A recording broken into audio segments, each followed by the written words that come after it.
Philippines, Negros Occidental. Ang Kabangkalan City isa na siya nag-sponsor, no? So salamat kay ginsuportahan sa aton sanggunian headed by Vice Mayor Miguel Migzayco, no? Natigayon kag ara man nagrepresent aton duha gid nga taga Kabangkalan, no? Pakanta sila liwat ato sila, no? Si Attorney MacLord Sapra nga daw makata para excited na ikaw mo dahil ma-countdown. Nakaw pa, bala nyo paano ba nakadali lang?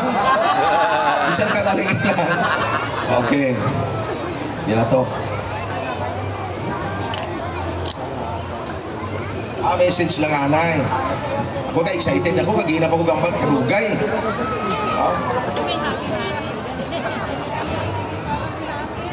Ako nga pumuloyo, maayong gabi. Maayong gabi! Salamat kay arak mo na. Makibot di ka mo karon sa aton lights on. Subong nga gabi, nagatipon kita sa espiritu sang kalipay.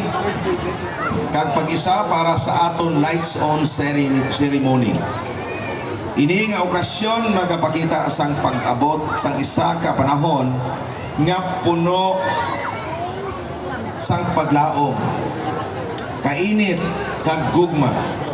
Tuman gid ang atong tema, puno sang gugma ang Pasko sang Kabangkalan. Samtang ginasaulog naton ang kaayuhan sa aton syudad, ini nagapamadhanumdom sa aton sang pagpalangga kag pagbiduligay naton para sa pamuluyo sang Kabangkalan.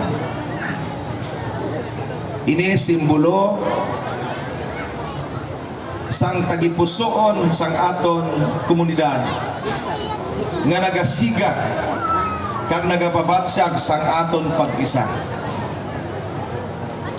Pagkatapos sang aton lights on ceremony, magapadayon kita sa isang kamasadya nga konserto upod sa banda nga Rocksteady. Kilala nyo na sila? Kami karon magpakailanman. Maghiwag kita sang Pasko nga may musika, kalipay, kag pagpalangga nga napabugal sa aton nga taga Kabangkalan. Antes ko magpadayon, usaka sila, marabpa pa ni. Kali? Yes. So, tani ipasigal lang anay kay wala pa gali, no? So i-grab ko na lang yung opportunity na ipabayuan ko nila sini.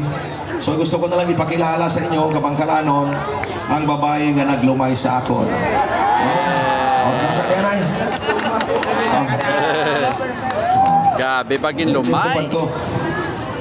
Kaya kasi katulok magkabla sa Miss Universe. So mo na si Ma'am Divine. Basta maestra. Guwapa! Wow. Sige.